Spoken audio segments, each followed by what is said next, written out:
الحمد لله رب العالمين والصلاة والسلام على أشرف المرسلين وعلى آله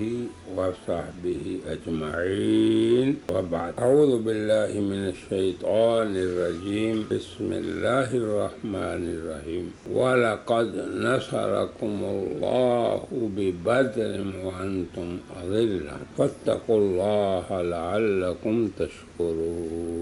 وقال تعالى: قد كان لكم آية في فئتين التقتا فئة تقاتل في سبيل الله وأخرى كافرة. صدق الله العظيم. حضرات سامعین و ناظرین، آج ہم اسلامی تاریخ کے پہلے غزوہ جس کا نام قرآن حکیم میں یوم الفرقان یعنی حق اور باطل میں فرق کر دینے والا اور غزوہ بدر الکبریٰ ہے. اب ہم اگر اس کے اسباب اور واقعات کی طرف اشارہ کریں تو مسلمان جو مکہ مکرمہ میں کفار سے اذیتیں اور مصیبتیں اور ظلم برداشت کرتے رہے، جب مدینہ منورہ کی طرف انہوں نے ہجرت کی تو کفار مکہ نے یہاں بھی انہیں چین سے رہنے نہ دیا اور آپس میں یہ مشورہ کیا کہ ان کو اب پوری قوت کے ساتھ ختم کر دینا ہے، ہمیں نیست و نابود کر دینا ہے. اور اس کے لیے انہوں نے مشرکین سے اور اپنے ساتھیوں سے مالی مدد بھی مانگی اور عددی قوت بھی، اور انہوں نے اس کام کے لیے خصوصی طور پہ ایک تجارتی قافلے کو تیار کیا اور اس کو ابو سفیان کی کمان میں اور سرداری میں تجارت کے لیے بھیجا تاکہ اس تجارت سے ہونے والا نفع جو ہے اس کو اس عمل شر کے لیے وہ استعمال کر سکیں. اب یہ ان کا ارادہ اور ان کا عزم اور ان کا مقصد نبی کریم صلی اللہ علیہ وسلم کو بھی ہو گیا. تو شروع میں تو آپ کسی قافلے کو روکنے کے لیے اور اسی قافلے کو تعرض کے لیے نکلے. اللہ تعالی نے فرمایا: تودون ان غیر ذات الشوکۃ تکون لکم. تم یہ چاہتے تھے کہ جس میں مشقت نہ ہو اس کو ملو، مگر اللہ یہ چاہتے تھے یرید اللہ ان یحق الحق کہ اللہ حق کو خوب غالب کر دے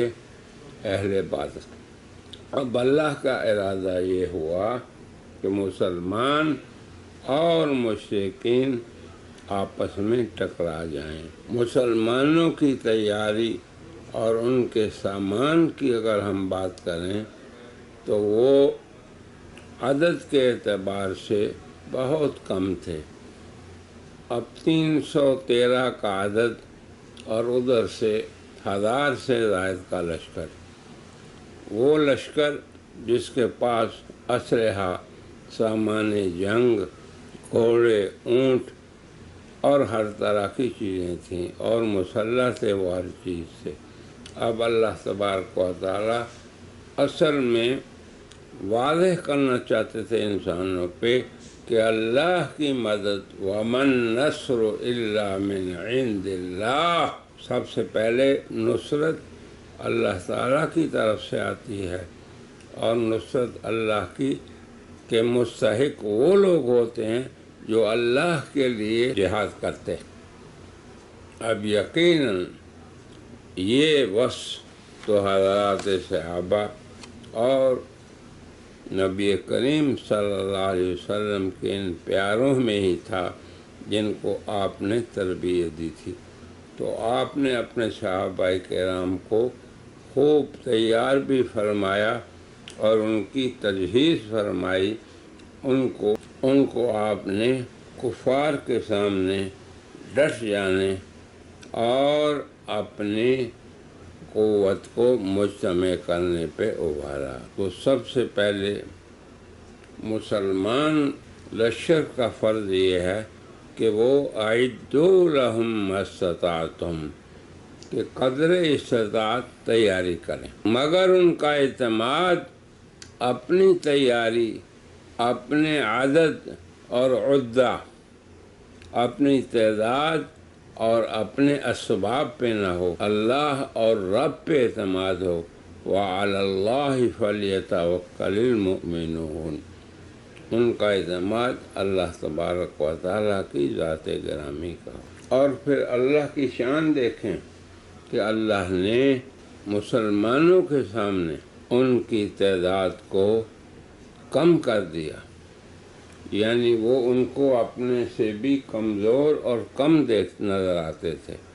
اور مسلمانوں کی تعداد تھوڑا ہونے کے باوجود ان کے دلوں میں سَأُلْقِي فِي قُلُوبِ الَّذِينَ كَفَرُوا الرُّعْبَ، اللہ نے ان کے دلوں میں رعب ڈال دیا۔ اور اللہ نے اپنے فرشتوں کو نازل فرمایا اسی جنگ میں، اور ان کو کیا کہا، انی معکم فثبتوا الذین آمنوا، اے میرے فرشتوں میں تمہارے ساتھ ہوں، اور تم اہل ایمان کو ثابت قدم رکھنا، اور کفار کے دلوں میں رعب کو میں داخل کروں گا۔ المہم، جب ابو سفیان کا یہ قافلہ مسلمانوں کے ہاتھوں نہیں لگا بلکہ وہ امن سے مکہ پہنچ گیا، تو اس نے وہاں کے لوگوں کو کہا کہ اب تمہیں جنگ کی ضرورت نہیں، میں امن سے آ گیا ہوں۔ تو بہت سے لوگوں نے تو یہ کہا کہ ٹھیک ہے، کیا ضرورت ہے جنگ کی، مگر ابو جہل وہ نہ مانا، اس نے کہا کہ ہم جنگ میں نکلیں گے اور اپنے ساتھ ہم لیں گے شراب کو، اور اپنے ساتھ لے جائیں گے مغنیات کو، گانے والیوں کو۔ اب آپ یہ دیکھیں کہ اہل کفر کا مطمع نظر کیا ہے، وہ اپنی تعداد کو دیکھتے ہیں اور اپنی عیاشیوں کو میدان جنگ میں بھی نہیں چھوڑتے۔ تو اس میں بڑی عبرت ہے اہل ایمان اور مسلمان لشکروں کے لیے تا قیامت آج بھی، کہ مسلمان حالت جنگ میں بھی اللہ کی حدود پہ قائم رہیں اور اسی پہ اعتماد کریں اور اسی کی طرف سے مدد کو سمجھیں۔ جب ابو سفیان نے انکار کیا رکنے سے اور اظہار کیا کہ ہم جائیں گے اور وہاں پہ 3 دن تک قیام کریں گے، یا قلون و یشربون، کھائیں گے پئیں گے، اور یغنون، اور پھر خوب گائیں گے، حتیٰ تسمع بہم قبائل العرب جمیعاً، حتیٰ کہ عرب کے سب قبائل کو پتہ چل جائے ہماری شان و شوکت کا اور مسلمانوں کی کمزوری کا۔ مگر اللہ کا فیصلہ کچھ اور ہی تھا کہ اللہ نے قرآن میں فرمایا وَلَقَدْ نَصَرَكُمُ اللَّهُ بِبَدْرٍ، مسلمانوں یقیناً تمہاری نصرت فرمائی اللہ نے بدر میں۔ تو یہ غزوہ بدر 17 رمضان المبارک کو ہوا۔ 16ویں کی رات ہی حضور صلی اللہ علیہ وسلم نے 2 کام کیے، ایک تو اپنے ساتھیوں کو ابھارا اور جنگ کرنے کے اور جہاد کے فضائل کو بیان کیا کہ اللہ کے دشمنوں سے جنگ کتنا بڑا عمل ہے، اور دوسرا اللہ اور اپنے رب کے سامنے آپ نے تضرع اور انکساری خطاب فرمائی، اور یہ بھی کہا کہ اللہم انجز ما وعدتہ، اے اللہ وعدے کو پورا کرنا، اور اے اللہ ان کے قلوب کو ثابت رکھنا، اور اے میرے پروردگار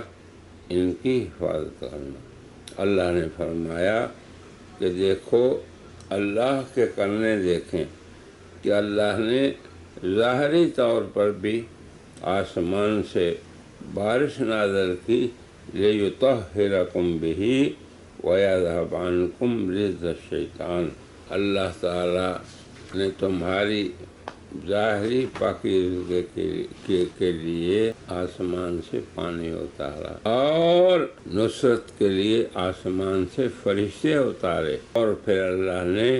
اس فرقان کے دن کفار کے رؤساء کو نگوں کر دیا اور ان کے لشکروں کو ذلیل و خوار کیا۔ اب یہ جب معرکہ شروع ہوا تو کفار کی طرف سے عتبہ، شیبہ اور ربیعہ کے بیٹے تھے اور ولید، یہ لوگ نکلے اور انہوں نے مطالبہ کیا کہ ہمارے مقابلے کے لیے مسلمانوں سے بھی قریش ہی نکلیں۔ تو حضرت حمزہ، علی، حارث یہ نکلے۔ جب قتال شروع ہوئی تو قریش کے یہ جو قابل ترین فارس تھے، اللہ نے ان کو مسلمانوں کے ہاتھوں شہید کر دیا، اور دونوں فریق کا جب آپس میں لقاء ہوا، ملاقات ہوئی، تو اللہ تعالیٰ نے اپنے فرشتوں کو مشرکین کی قتال کے لیے نازل فرمایا، اور اللہ تعالیٰ نے قیامت تک کے مسلمانوں کے لیے اس میں دروس عبرت رکھے، اور ان میں سب سے پہلا درس یہ ہے کہ مسلمان اعدوا لہم، اپنے لیے تیاری کو بھی مکمل کریں، مستطعتم، جس قدر وہ کر سکتے ہوں۔ پھر آگے وَمَن نَّصْرُ إِلَّا مِنْ عِندِ اللَّهِ، دوسرا درس یہ ہے کہ نصرت تمہاری عددی اور اسباب کی کثرت کی وجہ سے نہیں ہوگی، وہ اللہ کی طرف سے ہوگی، اور مسلمان ہمیشہ اسی غرض سے غزوہ کرے یا کفار سے لقاء کرے۔ پھر اللہ تبارک و تعالیٰ کی طرف سے مسلمانوں کو اللہ نے کیا دیا، اس جنگ میں انہیں غنائم بھی حاصل ہوئیں اور 70 کے قریب قیدی بھی بنائے۔ اس کے لیے بھی اللہ نے احکام نازل فرمائے، یسألونک عن الانفال الی آخرہ، اور جو قید ہوئے 70 مشرکین میں سے ان کی طرف نبی کریم صلی اللہ علیہ وسلم نے اپنے حضرات صحابہ سے مشورہ کیا، تو بعض اصحاب کی رائے یہ تھی کہ یا رسول اللہ، ہم میں سے ہر وہ شخص جس کا رشتہ دار قید ہوا ہے وہ اس کو قتل کرے، تاکہ ان کو پتہ چل جائے کہ ہمارا اور ان کا کوئی رشتہ نہیں،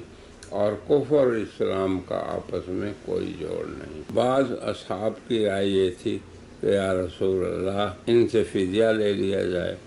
تو اسی فیصلے پہ جناب رسول اللہ نے سواد فرمایا، اور جو فدیہ مقرر ہوا کہ ہر آدمی کے عوض میں اتنے 1000 درہم لیا جائے، اور جو نہ دے سکے تو وہ مسلمانوں کے بچوں کو تعلیم دے۔ اب آپ دیکھیں کہ تعلیم کی کس قدر اہمیت ہے اور تربیت کی کس طرح اہمیت۔ نبی کریم صلی اللہ علیہ وسلم اپنے اصحاب سے ہر قدم پہ مشورہ کرتے رہے۔ یہ بھی مسلم قائد کے لیے عبرت ہے کہ اگرچہ آپ لوگ فل تیاری کر چکے، اسباب جمع کر چکے، اور جنگ کے لیے تمہارے پاس تمام عدد اور عدہ اسلحہ اور اسباب جنگ موجود ہیں، مگر تم نے توکل اللہ پہ کرنا ہے۔ اور مسلم قائد کا اس کے لیے یہ عبرت ہے کہ جس طرح جناب رسول اللہ قدم قدم پہ اپنے ساتھیوں سے مشورہ کرتے، اور دوسرا کام کیا تھا، اللہ کے سامنے تضرع اور اللہ کے سامنے عاجزی، انکساری اور اس کی مدد کو طلب کرتے۔ اس قدر دعا فرمائی حضور نے کہ صحابہ کو ترس آ گیا، اور حضور نے فرمایا اے اللہ، اگر تو نے آج ان لوگوں کی مدد نہ کی تو پھر قیامت تک تیرا نام لینے والا کوئی نہیں ہوگا۔ حضرات صحابہ نے جناب رسول اللہ صلی اللہ علیہ وسلم کے سامنے یہ عرض کیا کہ یا رسول اللہ، آپ نے بہت آہوزاری کی اپنے رب سے، اور یقیناً اللہ تعالیٰ اپنی مدد کو نازل فرمائیں گے۔ تو یہ مشاورت اور اپنی اسباب کی تیاری، یہ ساری چیزیں اپنی جگہ، مگر اعتماد اللہ پہ۔ تو مسلمان سلم کی حالت ہو یا حرب کی حالت ہو، ہر حال میں اس کا تعلق اللہ تعالیٰ سے رہے اور اعتماد اور توکل اللہ پر رہے۔ پھر نتیجہ جنگ میں جب یہ لوگ قید ہو گئے تو پورے عرب کے اندر پتہ چل گیا کہ مسلمان ایک طاقتور امت ہے اور ایک قوت والی امت ہے، جس کو زیر کرنا ان لوگوں کے بس کی بات نہیں جو کہ اس ایریے میں رہتے ہیں، اور ان کی فتح و نصرت کی خبریں پورے جزیرہ عرب میں پھیل گئیں۔ اسی لیے اللہ نے اس غزوے کا نام یوم الفرقان، یوم التقى الجمعان، کہ یہ فرقان کا دن ہے، فیصلے کا دن ہے، اور یہ وہ دن ہے جس میں اللہ تعالیٰ حق کو غالب فرمائیں گے۔ تو یہ بعض احداث اور واقعات اور بعض عبرت کے دروس میرے احباب کرام اس غزوہ کے اندر ہیں، جو ہمارے لیے قیامت تک کے لیے سلم و حرب اس میں نمونہ ہیں، اور اسی پہ مسلمان امت کو قیامت تک قائم رہنا ہے۔ کیا کہ تیاری حسب استطاعت کریں، اس میں سستی نہ کریں۔ یہ کوئی توقع نہیں کہ آپ کچھ بھی نہ کریں اور کہیں اللہ کرے گا، یہ تعطل ہے، اور یہ اسباب کو چھوڑ دینا اسلام کی تعلیمات کے سراسر خلاف ہے۔ اسلام اور ایمان یہ ہے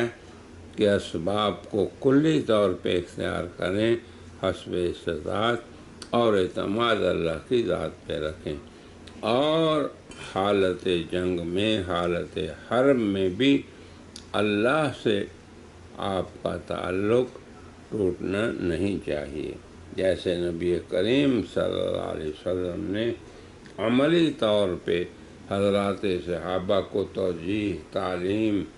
اور ان کو ابھارنے کے ساتھ ساتھ اپنے رب سے خوب آہوازی کرتے ہوئے نصرت کو طلب فرمایا۔ اللہ تعالیٰ مسلمان امت کو قوت عطا فرمائے، اور مسلمان امت کی ہر معیار کے اور ہر میدان میں اللہ نصرت فرمائے، اور کمیوں اور کوتاہیوں کو اللہ تعالیٰ معاف فرمائے، اور مسلمان امت کو تنبیہ فرمائے، ان کو خواب غفلت سے جگائے، اور اسباب نصرت جو نبی کریم صلی اللہ علیہ وسلم اور حضرات صحابہ نے ایک نمونے کے طور پر پیش کیے، ہماری ہمیشہ نظر اے اللہ اسی پر رہے۔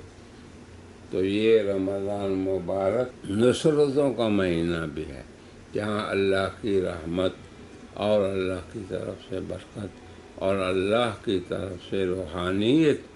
اس کے ساتھ ساتھ ظاہری اسباب اور ظاہری نصرتوں کا مہینہ بھی ہے۔ اسی طرف بھی ہم توجہ رکھیں، اور ہر رمضان جب آتا ہے تو ہمیں غزوہ بدر کی یاد ہمارے دلوں میں تازہ کر دیتا ہے، اور مسلمانوں کو اللہ تبارک و تعالی خواب غفلت سے جگانا بھی چاہتے ہیں۔ اے اللہ، تو مسلمان امت کو خواب غفلت سے جگا دے، اے اللہ تو ان کی نصرت فرما دے، اے باری تعالیٰ ان کے قلوب میں یا اللہ اپنی ذات پہ اعتماد و یقین، اور اپنی ذات پہ بھروسہ، اور اپنی ذات پہ توکل کی دولت سے انہیں مالا مال فرما دے، اور ظاہری طور پر بھی اے اللہ مسلمانوں کو اسباب قوت عطا فرما، اور اس ماہ مبارک کی برکت سے اے اللہ مسلمان امت کو ہر مارکے اور ہر میدان میں کفر کے خلاف ثابت قدم رکھ، آمین یا رب العالمین۔ وآخر دعوانا ان الحمد للہ رب العالمین۔